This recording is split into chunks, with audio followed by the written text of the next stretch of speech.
So yeah, shoot me a text, and we'll just stay connected via text message. It's interesting how easy it is to stay connected to people these days. I think our society is more connected. That was a cool transition to discernment. See what I just did there? I didn't think it was very good, so I had to talk about how I transitioned that. In a time when we're so connected, people feel very alone. We've got text messages, everyone's got cell phones now. That's insane. Nobody would have thought of that 25 years ago. Like, no, even kids got cell phones. Everybody can be contacted all the time, always. You can always be reached. You can always reach out to someone, and yet people still feel alone. Depression is going up. Suicide rates have, I wouldn't say they've gone up, but they've certainly not come down. I mean, how do you feel alone when you've got people at your fingertips all the time? Identity struggles are up. Broken relationships. Now, I'm not talking husband, wife, boyfriend, girlfriend. I'm talking mother, children, father, son, brother, sister, long-time life friends. And relationships are just being shattered and dissolved and abandoned. And we feel like, well, I can write him off because I've got 1,000 other friends on Facebook. Let me tell you this. None of those friends count. If you can't talk to someone, if you can't look them in the eye, if you can't have a conversation, if you want to fight about this, I'll fight all day long. I love fighting about this subject. Virtual relationships are not relationships. It's not real. It makes us feel like it's real. It makes us feel like we're in community. And all it has done is broken people off and created disunity. Okay? I'm not against Facebook. I have a Facebook account. I'm not against text messaging. I use text messaging.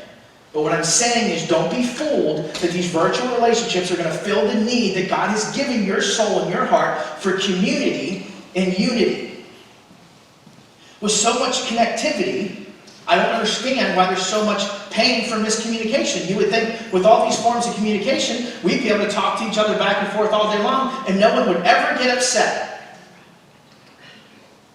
Let's just jump on Facebook and see what's happening, right? Like, I promise you, if I said, it's a great day, it would take, 30 minutes for, great day for you, you must love Trump. It doesn't, somebody's mad about something, right? It's like, oh my gosh, I just said it was a great day.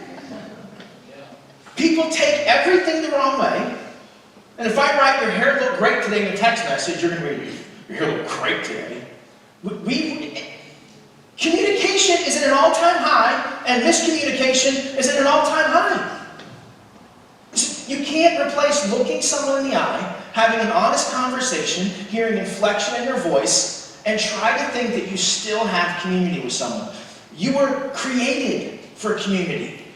Go back to Genesis chapter 1. God said, let's make man in our image. The Trinity, the triune Godhead. Let's make man in our image. You go one chapter ahead. He creates man, and he says, he created the earth and it was good. He created plants and it was good. He created animals and it was good. He created man and he said, it's not good for man to be alone.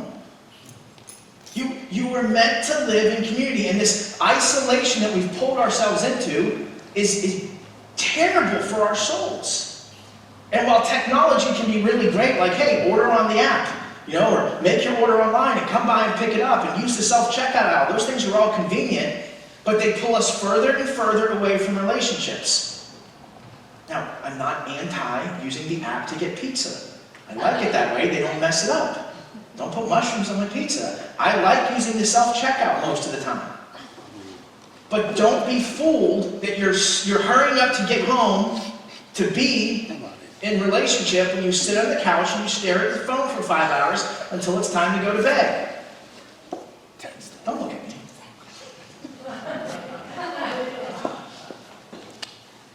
I like Facebook. It's fun. And it's really nice to know what my high school friends had for lunch yesterday. So we say we want to be a church that focuses on connecting people to God, others, and the community. And we spent the last 2 weeks talking about you are loved by God, you are known by God. Last week we talked about being honest in our prayers and connecting with God better, and having transparency in our relationships with God. And today we're going to talk about having transparency in relationships with each other. Okay? So I'm not so much concerned about outside of this room right now. So if you're here this morning and you got dragged to church and you're not a Christian, good news for you is I'm not going to say anything that's going to make you feel uncomfortable. I'm only talking to the believers in the room. So you get a pass. You get to listen on what church is like, and you don't got to feel like this is anything super awkward for you.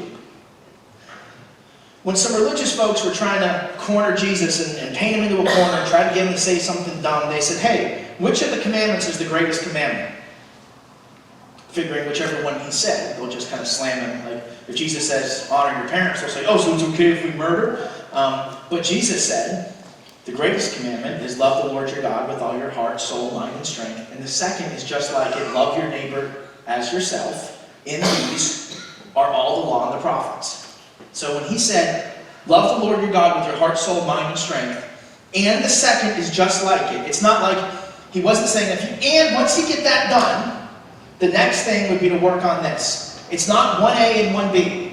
He's saying these two commands are inseparable. You must love God. You must love one another. You cannot love God if you don't love one another. And you cannot truly love one another if you do not love God. That's the point he was driving. Now, I want to take a minute and talk about the things that he said we should do for one another. Scripture says we should love one another, confess sins to one another, be devoted to one another, honor one another, build up one another, accept one another, admonish one another, care for one another, serve one another, bear with one another, and the list goes on and on and on of all these things that we could talk about this morning, about ways we're supposed to love one another.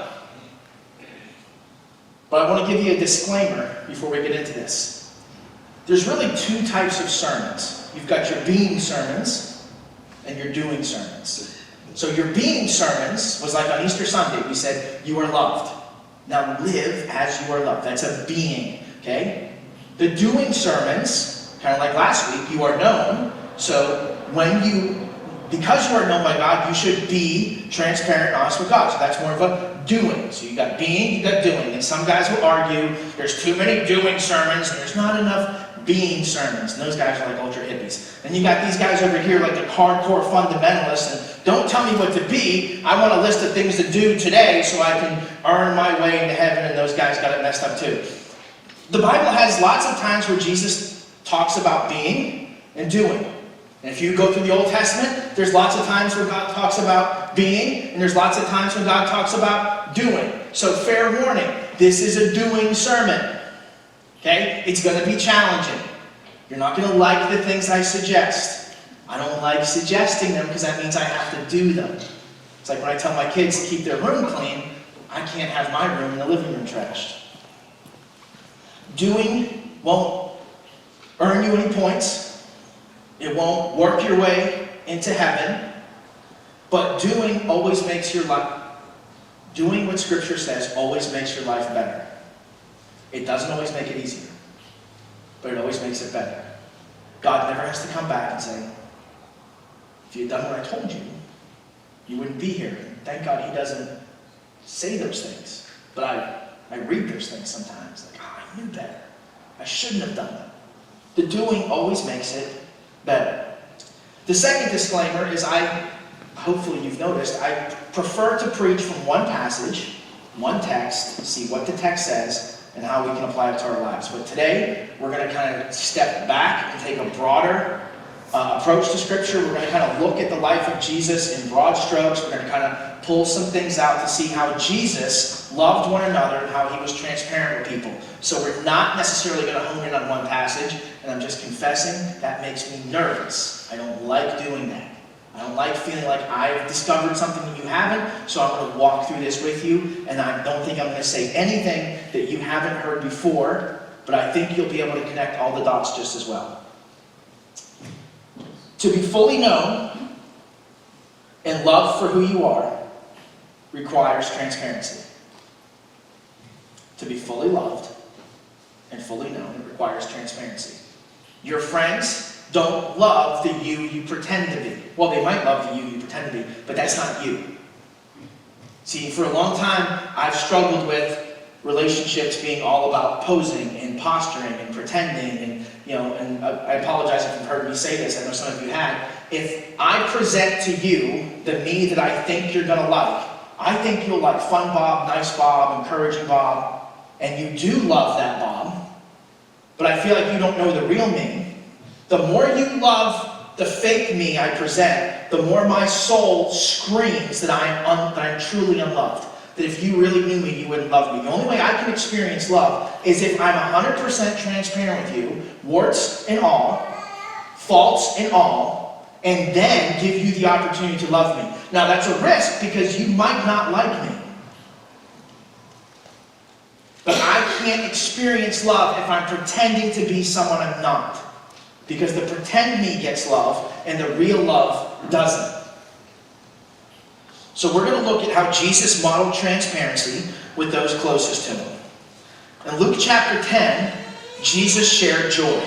So he sends the disciples out, and they go, and he says, hey, I want you guys to go preach the gospel. I want you to heal the sick. I want you to cast out demons. And they come back, and they're just like pinging off the wall. Like, it was awesome. We were preaching the gospel, and people were getting healed, and demons were being cast out. It was crazy. And it says that Jesus is filled with joy. And he says, guys, don't rejoice that like those things are happening, but rejoice that your names are written in heaven. And he says, Father, I am so thankful that you've revealed secrets to guys like this and not the religious and learned, which is kind of funny because I think he's kind of calling them dumb at the same time. But he's just, no? Nobody else thinks it's funny that Jesus, okay. I thought it was funny. It entertained me for a good 15 minutes. He says Jesus is just filled with joy, so much that it's just pouring out of him. Jesus was a fun person. He went to parties. He got accused of being a drunkard and hanging out with people who were partying all the time. Now, Jesus certainly wasn't a drunkard, but he was a fun guy to be around. You don't invite people to parties who spend the whole time at the party saying, you're drinking too much, you shouldn't be doing that, what the Bible says. Like, you can go to the party once, but you're not coming next weekend, that's for sure. If you think Jesus wasn't fun, you have Jesus confused with church people. He was fun. He shared joy with them. It was easy to see when Jesus was happy. Okay? He wasn't putting on a show. He wasn't pretending, okay guys, let's get it back together and we're gonna do some retraining here. And who had a good experience cast like that. That's not who he was. He was fun to be around. David Grossman, who I believe was an Army general, may have been Marines, I forgot to look it up, has a famous quote where he says, pain shared is pain divided, joy shared is joy multiplied. So if I were to share with you a painful story from my past, it would do me good to get that off my chest and talk to you about it. You would all go, aww, just like that, and that pain is now divided. I feel better, and you've actually felt a little bit worse, but in community, we're sharing that pain. Joy, on the other hand, is multiplied. If I were to tell you something fun that's going on in my life, I'm getting more excited as I talk about it, and you guys all get excited at the same time. Follow that works? So as Jesus is excited, there are people getting excited with him. He's fun to be around. Jesus shared his joy. Jesus shared his temptations. Jesus was tempted, right? I mean, it's all the gospel. So Luke chapter 4, Jesus fasts for 40 days and he goes into the wilderness and Satan says, pretty hungry, aren't you? You haven't eaten in over a month. Well, if you're truly God, why don't you turn that bread into stone? And Jesus says, whoa, man doesn't live by bread alone, but every word that comes out of the mouth of God. And Satan says, well, if you're really the Son of God, then throw yourself off the top of the temple and God will send angels to protect you. Jesus says, it is written, you should not put the Lord your God to a test. And Satan says, if you'll just bow down and worship me, I'll give you all the kingdoms in the world. And Jesus says, get out of here, man. It is written, you should only worship the Lord alone. Now, who was there in the conversation? Jesus, Satan. How did Luke know? Somebody told him. Anyone think it was Satan? I don't think so either. I think Jesus told them. He shared with them temptations. Hebrews says that Jesus was tempted in every way and yet was without sin. That means he had to have told somebody the things he was tempted with. That means Jesus was tempted with sexual sin. Jesus wanted to punch somebody in the mouth. He didn't do it. He didn't dwell on it. He didn't stay there. He was tempted in all things. Do you think less of Jesus because he was tempted in all things? So why do we believe people will think less of us when we share our temptations? I can't tell anybody. If they know what I struggled with, they would think so much less of me. But it's not true. Listen, I've had people share temptations. I don't think less of them. In fact, I think more of them, that they're coming looking for communion. Honestly, I had somebody tell me one time they were struggling with sexual attraction towards children. Now, I will admit, for the first 30 minutes, I wanted to kill them. And then God just said, hey, you're going to love them? You're going to help them? I've had people confess bestiality. I've had people confess homosexual relationships between a father and son. And I loved them even more. Because I saw somebody who was broken, somebody who was hurting, somebody who was coming to Jesus to say, I need to be healed. You don't have to fear transparency and sharing temptation and sins. I know Jesus didn't have any sin. But we don't have to fear. If someone knows the dark parts of me, there's no way they'll love me. It's that level of intimacy that builds relationship. Jesus shared temptation. Jesus shared his tears. In John chapter 11, Jesus finds out his buddy Lazarus is sick. They say, hey, you better hurry up. Lazarus isn't feeling good. He says, okay, let's hang out for a few more days. And then it's a 2-day trip down to Bethany, and he gets there, and Lazarus is dead. So he starts walking towards the cemetery, and even Lazarus' sister is saying, well, if you'd been here, you'd love him. And she's just a mess, right? They're all crying, and Jesus, it's the shortest verse in the Bible. What is it? He wept. Wept. Not like a tear, like he was broken, he was hurting. He was hurting for them, and he missed his friend. Now, did Jesus know what he was about to do? Sure he did. He wasn't flying blind. He's like, I'm going to take care of this. And yet, in the moment, he was okay crying. As Jesus came into Jerusalem later in the Gospels, he's coming down the mountain, he sees the city, and he starts weeping for Jerusalem because the people are reveling in sin and debauchery and not in righteousness, and he knows the coming judgment. And he's weeping for them. Openly, in front of his friends, in front of his disciples. Like there was a time when men don't cry. Lock it up, bottle it down, stuff it, and deal with it. And lately, there must be estrogen and shaving cream, because for crying out loud, get it together. My goodness. That used to be bad. There's got to be some sort of balance. It's okay for men to cry, but it doesn't need to be every day. It's scary. And then Matthew 26 is the story of Gethsemane. Gethsemane is the garden that Jesus went to pray at the night he was arrested, the night he gets thrown in jail. He's going to get tortured the next day. He's going to get crucified. In Matthew 26, I'm going to go ahead and say this is probably the worst night of Jesus' life. He doesn't make it 24 hours. He's stressed out all day. You know, they had the Last Supper. He keeps saying, one of you will betray me, one of you will betray me. And he's just not right. Okay? He's very uncomfortable. And in those moments, he doesn't pretend to be something he's not. He doesn't put on a show. It's not game face, here we go, I got this under control. He's really hurting, and he's being really honest. And he shares his needs with his friends. He says, will you guys come pray with me? Will you come sit with me? Will you just come be with me? Now, he could have been, all right, guys, things are about to get really tough. So remember the things I told you, and don't back down, and stay strong. But that's what a good leader would do, right? That's what all the books tell me. And yet Jesus is just absolutely distraught. And he says, guys, will you sit and pray with me? There's no pride going on. He's just openly transparent. He wasn't afraid to show weakness. In fact, he says, my soul is troubled unto death.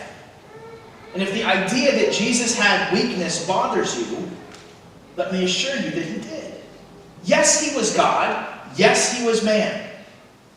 He wasn't super interested in getting tortured, being nailed to a cross and dying.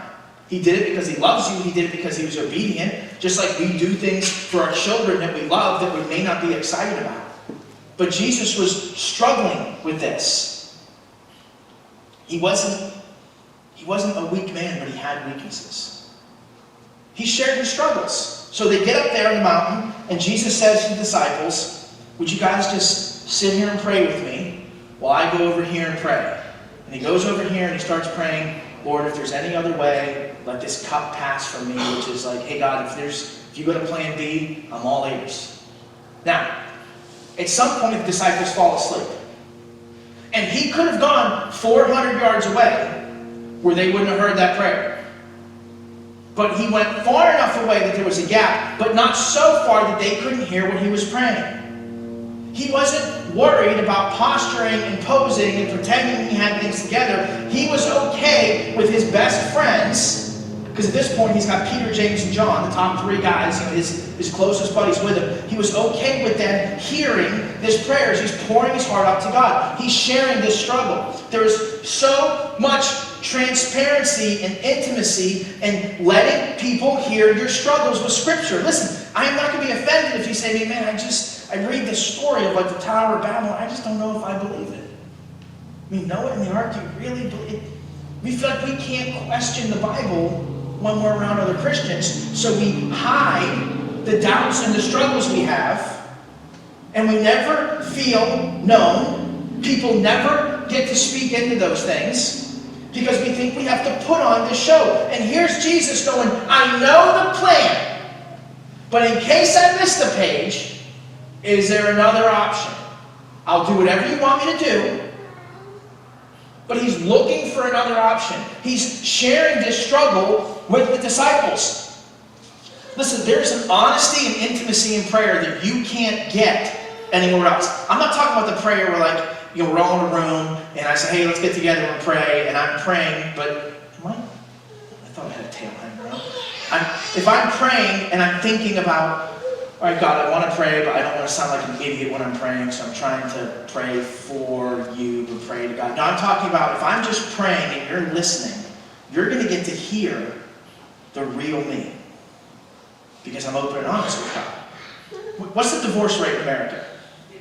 50%. What's the divorce rate in the church? 50%. It's pretty much there. 1 in 2 marriages get divorced. You want to hear a crazy statistic? Want to hear one? You want to hear a crazy statistic? You can tell I'm a professional speaker. It's because I talk good. 1 out of 2 marriages end in divorce. For couples that pray together, ready? 1 in 10,000 marriages end in divorce. 1 in 10,000 marriages of couples who pray together get divorced. You want to divorce-proof your marriage? Pray with your spouse. And I'm not talking about that, Lord, bless us and bless our kids, and you're worried about what your spouse is hearing, but just honest, open prayer where your spouse can now hear you and you can hear them. There is an intimacy there that cannot be achieved anywhere else because they're getting to see the real you. And that's what Jesus is doing as he's sharing his struggle. Now, he goes back to his disciples, and what are they doing? Sleeping. So he shares his frustrations. He walks up and says, hey, couldn't you pray for an hour? And he goes back and he prays the same thing, and he comes back later, and what are they doing? Sleeping. Well, they just had the Last Supper. They just loaded up on carbs and gave him wine for communion. What's he expect, man? But he doesn't come back and coach them like, hey guys, great job praying for 15 minutes, and this time let's try it. Like, not that fake, stupid man. He's like, hey, you can't even pray with me for an hour? Jesus kept short accounts with people. Now, he wasn't mean. But Jesus wasn't going to walk up to Peter and like, hey man, you've been driving me crazy for 3 years. You always do this. That wasn't what he did. He would just share frustrations, be open and honest with people, and then pray, say, dude, we're sorry. It was all the wine, or whatever it was. But he kept short accounts with people. He was honest about his frustrations. He wasn't pretending he was somebody he wasn't. Now, let me be honest here. I got some objections to the things I've just said. Anytime I hear a doing sermon, this is a doing sermon, I want you to replicate what Jesus has done. My go-to defense mechanism is, well, he was Jesus and he was God, so that's a pretty high bar. And sometimes that's fair. Jesus was God, Jesus was man. But this isn't a sermon about like raising the dead or walking on water, right? It's like sharing your feelings and talking to people you know. I mean, this isn't really outside the grasp of reality for any of us in this room. I think we can handle that. The other objections I think come up a lot are, well, people may use my transparency to hurt me. Yes, they will. Listen, if you're married, I'm willing to wager the person on the planet who knows you the best is your husband or your wife. And nobody can hurt you more than that person. Doesn't mean they want to. I hope. But Michelle's opinion of me means 10 times more than all of your opinion of me. So when she's not happy with me, I feel that. That doesn't mean I withhold myself from her. If you want to achieve intimacy, being known by people, not this fake, hi, how you doing, fine, me too, see you later, but the biblical love and community that we read about in Scripture, it requires a level of intimacy and trust and putting yourself out there where you know you're going to get hurt. Now, Jesus wasn't transparent with everybody. Right? If you read John chapter 2, it says the crowds were flocking to Jesus and they trusted him, but he did not entrust himself to them. How did John know that? Jesus had to tell, like Jesus, like, just saying, no, like, these people love you, they're crazy. Yeah, I'm not going to get too excited about that. Think about the Last Supper. Jesus kept saying, one of you will betray me. You're like, is it me? Is it me? Is it me? And Peter leans over to John and says, you ask him. Because he knew that Jesus would tell John. Because they were tight. Because there was a relationship there. So Jesus wasn't even transparent with the 12 like he was with the 3. And he wasn't with the 3 like he was with the 1. The problem today is we don't have a 1.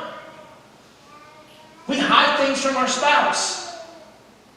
We've got friends in different categories, and these friends know this about me, and these friends know this about me, and we can't host a Christmas party because if my work friends and my church friends come together, they're going to find out I'm two very different people.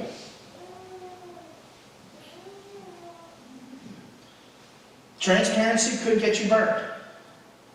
Got Jesus burned. Judas turned him in. He knew it. He knew it all along.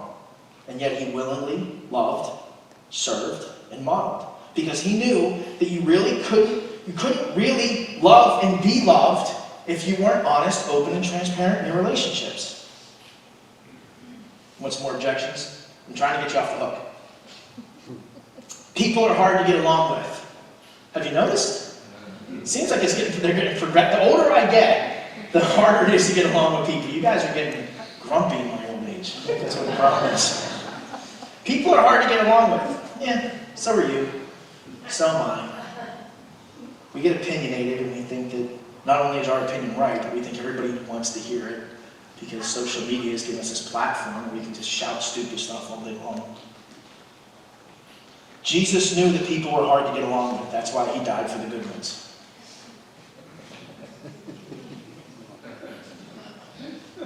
Died for the jerks. Died for me. He knew how I was wired. He knew I had some rough edges. It didn't stop him from loving and serving. And yes, there will be conflict, but conflict is where relationships are forged. My relationship with Michelle is deeper because we've had discussions that we were on either side of, and I had to demonstrate to her how she was wrong. We're going to have one in about an hour, as it turns out. Right? It's the rub that, like, now we know each other better, we know each other more, we're more invested than we were when we started. So if you're an extrovert, you're thinking, this is going to be the best church ever! Like, I can't wait to get up and start telling people everything. It's just easy. I got the mic, Charlie. There's not Charlie here, is there? Is he not here today? Okay, good. I just threw a name out, and I'm like, oh wait, Charlie might be here. That could be weird. So the extroverts can't wait to get going. The introverts can't wait to get going. Let's start the car. I'm getting out of here. I'm not saying we're going to share publicly. I'm not saying everybody has to know everybody. God has wired you to have deep relationships and some shallow relationships. That's okay. I mean, clearly Jesus modeled those types of things. However, extrovert, introvert, wherever you fall on the scale, I would encourage you to start being more transparent with those closest to you. So listen, married folks, you should try praying with your husband and wife. Okay? Men, your wife wants you to do it. And I'm feeling guilty now because I suck at this too. Sorry. Stink at this too. When the guy in front of the room tells husbands and wives to pray together, wives get very excited. She's waiting for you to lead. I promise you she won't say no. I promise you she won't back down. Her heart will be so moved that you would want to pray with her. There is 0% chance she doesn't want you to do that with her. Trust me. If you are married, start praying with your spouse. Now, if you're not married, and you're dating someone and you're wondering if this is the person you might want to marry, I've got similar advice. Start praying together because you want to find out what that person's like now, not later. Now, for those of you who are single or when your husband won't pray with you, call me, I'll make him feel bad. Who? Yeah, that's fine. That'll be fun. Start with those who are closest to you. Share. Stop with the, hey, good morning, how are you? Fine.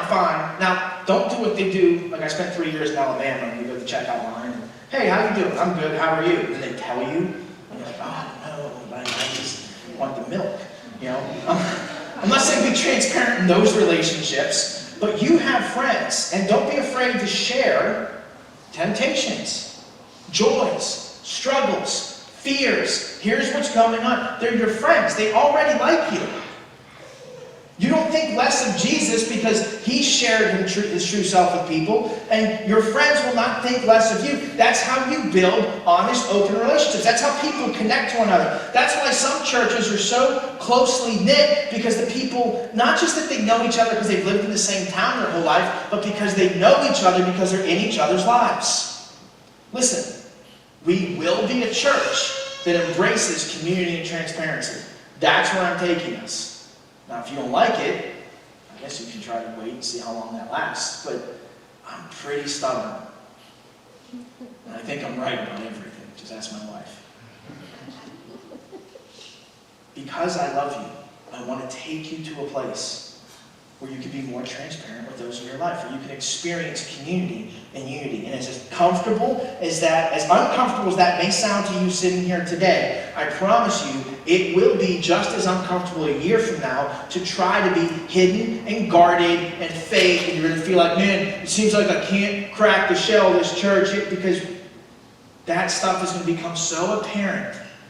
Listen, I don't hide things when I preach, right?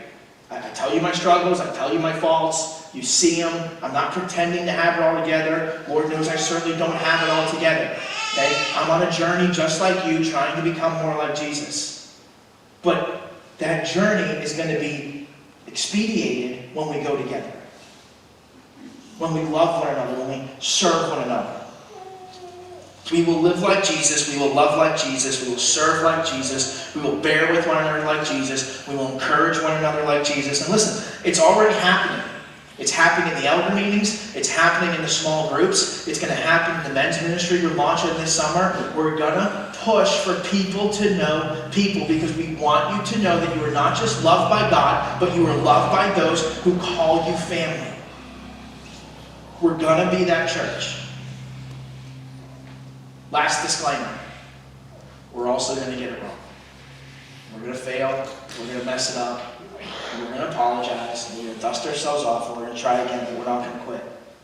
We're going to strive to follow Jesus. We're going to strive to love like Jesus. We're going to strive to goodness, what am I getting paid for? We're talking. I get paid for talking. We're going to live like Jesus. We're going to love like Jesus. We're going to strive to follow the example of Jesus, to love God and love others. Agreed? Okay, we're going to do it. Father,